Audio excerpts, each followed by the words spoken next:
بسم اللہ الرحمن الرحیم۔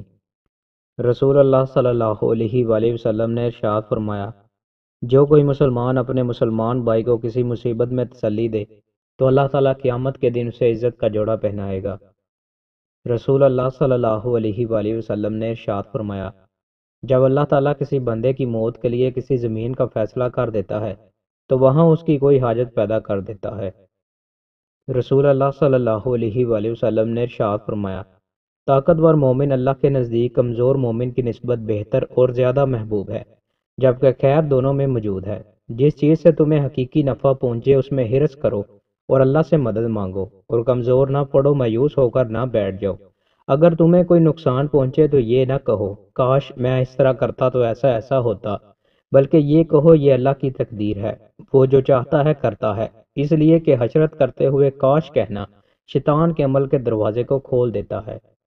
رسول اللہ صلی اللہ علیہ وآلہ وسلم نے ارشاد فرمایا، جس نے کسی مسلمان پر کسی چیز کی تہمت لگائی کہ اس کے ذریعے سے اس نے اس پر عیب لگانا چاہا تو اللہ اسے جہنم کے پل صراط پر روکے رکھے گا حتیٰ کہ اس کے کہے کی سزا پوری ہو جائے گی۔ رسول اللہ صلی اللہ علیہ وآلہ وسلم نے ارشاد فرمایا، بے شک جب لوگ کسی ظلم یا برائی یا گناہ کو دیکھیں گے اور اسے روکیں گے نہیں تو پھر قریب ہے کہ اللہ ان سب کو اپنے عذاب کی لپیٹ میں لے لے، یعنی اس کا عذاب لوگوں پر عام کر دے۔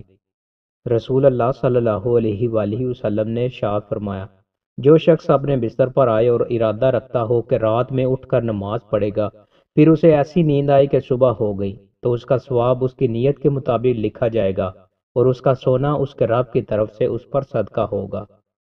جمعہ کے دن انتقال کی فضیلت۔ رسول اللہ صلی اللہ علیہ وآلہ وسلم نے ارشاد فرمایا، جس مسلمان کا جمعہ کے دن یا جمعہ کی رات میں انتقال ہو جائے اللہ تعالیٰ اسے قبر کے فتنہ، سوال و جواب اور عذاب سے محفوظ رکھتا ہے۔ دوستو، مزید اچھی ویڈیوز کے لیے ہمارے چینل کو سبسکرائب لازمی کریں۔ بہت شکریہ۔